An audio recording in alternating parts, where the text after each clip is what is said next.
டெல்லியில் கைது செய்யப்பட்ட யூடியூபர் ஃபெலிக்ஸ் ஜெரால்ட் நீதிபதி முன் ஆஜர்பட்டு திருச்சி மத்திய சிறையில் அடைக்கப்பட்டார். தமிழக காவல்துறையில் பணியாற்றும் பெண் காவலர்களை தவறாக பேசிய சவுக்கு சங்கர் மீது வழக்கு பதிவு செய்யப்பட்டு அவரை தேனியில் வைத்து காவல்துறையினர் கைது செய்தனர். தொடர்ந்து அவர் நீதிமன்றத்தில் ஆஜர்படுத்தப்பட்டு சிறையில் அடைக்கப்பட்டார். இது தொடர்பான வழக்கு மதுரை உயர்நீதிமன்றத்தில் வந்தபோது சவுக்கு சங்கர் பேசிய பேட்டியை ஒளிபரப்பு செய்த ஃபெலிக்ஸ் ஜெரால்ட் மீது நடவடிக்கை எடுக்க வேண்டும் என நீதிபதி கருத்து தெரிவித்ததை அடுத்து 10ஆம் தேதி இரவு டெல்லியில் திருச்சி காவல்துறை கண்காணிப்பாளரின் தனிப்படை ஆய்வாளர் வீரமணி தலைமையிலான காவல்துறையினர் கைது செய்தனர். தொடர்ந்து அவரை ரயில் மூலம் சென்னைக்கு அழைத்து வரப்பட்டு பின்னர் திருச்சி சுப்பிரமணியபுரத்தில் உள்ள சைபர் கிரைம் அலுவலகத்திற்கு கொண்டு வரப்பட்டார். அவர் மீது பெண்களை இழிவுபடுத்துதல், ஆபாசமாக பேசுதல், அரசு ஊழியர்களை பணி செய்ய விடாமல் தடுத்தல் உள்ளிட்ட பிரிவுகளின் கீழ் வழக்கு பதிவு செய்யப்பட்டுள்ளது. இதனைத் தொடர்ந்து அவரை 3வது கூடுதல் மாவட்ட உரிமையில் நீதிமன்றம் நீதிபதி ஜெயபிரீதா முன் ஆஜர்படுத்தப்பட்டார்.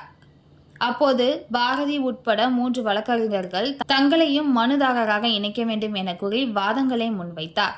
இருதரப்பு வாதங்களையும் கேட்டறிந்த பின் நீதிபதி ஜெயபிரீதா சவுக்கு சங்கர் கொடுத்த நேர்காணலில் பதிவு செய்யப்பட்ட கைகளை காண வேண்டும் என கூறினார்.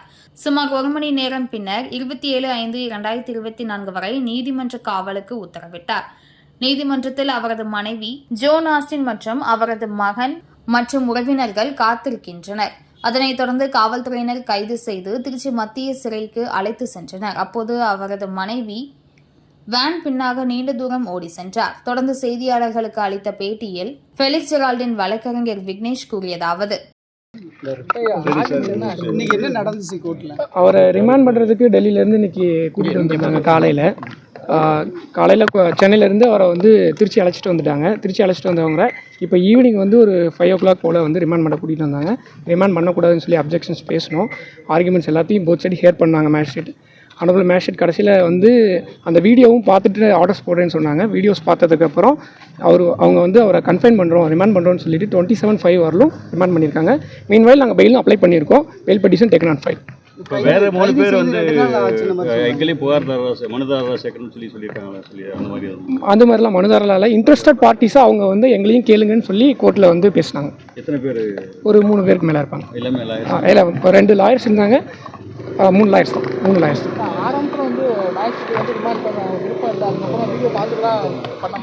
இல்லை அப்படி இல்லை, அவங்க எல்லாத்தையும் ஃபுல்லாக ஹியர் பண்ணிவிட்டு கடைசியாக வீடியோ பார்த்துட்டு தான் பண்ணுறேன்னு சொன்னாங்க. அதே மாதிரி தான் பண்ணாங்க. ஒரு சைடு ஹியர் பண்ணாங்க.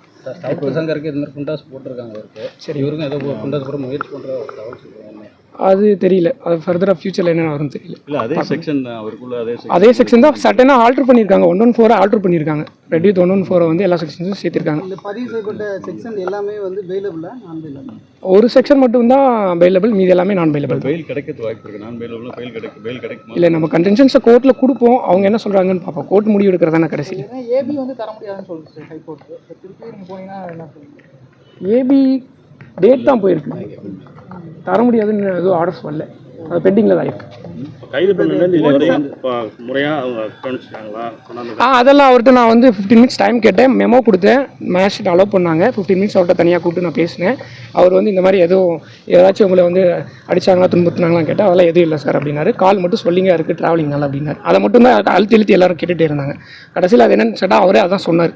ரொம்ப நேரம் உட்காந்துருந்ததுனால கால் சொல்லிங்க ஆயிடுச்சு, வேறு ஒன்றும் இல்லை. அவங்களா ப்ராப்பராக இது பண்ணாங்க. அதை மேஜிஸ்ட்ரேட்டையும் சொல்லியிருக்காரு. அவர் டெல்லி போலீஸ்லாம் நல்லா நாகரிகமாக தான் நடத்திருக்காங்க. டெல்லி போலீஸ் அக்செப்ட் பண்ணலை அப்படின்ற மாதிரி ஒரு ஸ்டேட்மெண்ட் சொன்னாங்க. அது என்னென்னா 167 24 hours தாண்டி வரும்போது பெட்டிஷன் ஃபைல் பண்ணி ஆர்டர்ஸ் வாங்கணும். அதை வாங்க முடியல. காரணம் என்னென்னா இவர் பொலிட்டிக்கலி இன்ஃப்ளூயன்ஸ்டு பர்சனு.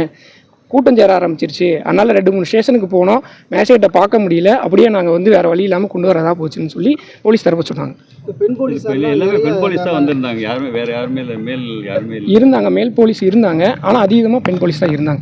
பெண் போலீஸார் நீதிபதிக்கே அவங்களோட வாதம் இல்லை.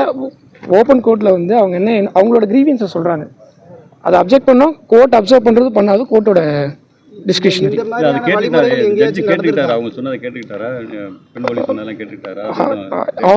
ஓப்பன் கோர்ட்ல சொல்றதை கேட்டுதான் ஆகணும். கேட்டுட்டாங்க.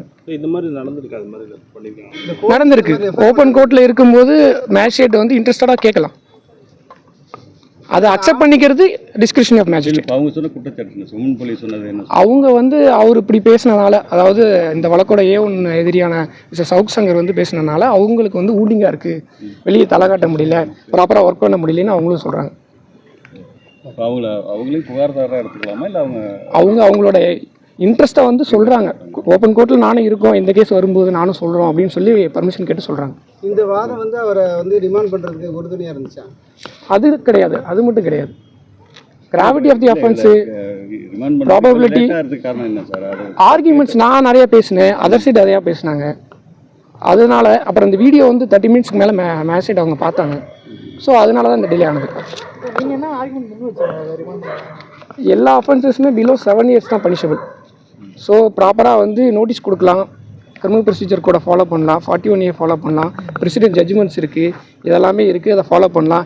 எடுத்த உடனே இவரை போய் டெல்லியில் போய் அரெஸ்ட் பண்ணுற அளவுக்கு இதில் ஒன்றும் இல்லை. இவர் வந்து ஜஸ்ட் அ பப்ளிஷர் தான். இவர் எதுவுமே வந்து தானாக வந்து இந்த மாதிரி அப்சன்ஸாக பேசலை அப்படிங்கிறத நான் சொன்னேன். ஜட்ஜ்மெண்ட்ஸ் கொடுத்தேன், எல்லாத்தையுமே வாங்கிட்டாங்க. பர்யூஸ் பண்ணிட்டு தான் வீடியோஸ் பார்த்துட்டு அதர் சைடு கேட்டுட்டு ஆர்டர்ஸ்.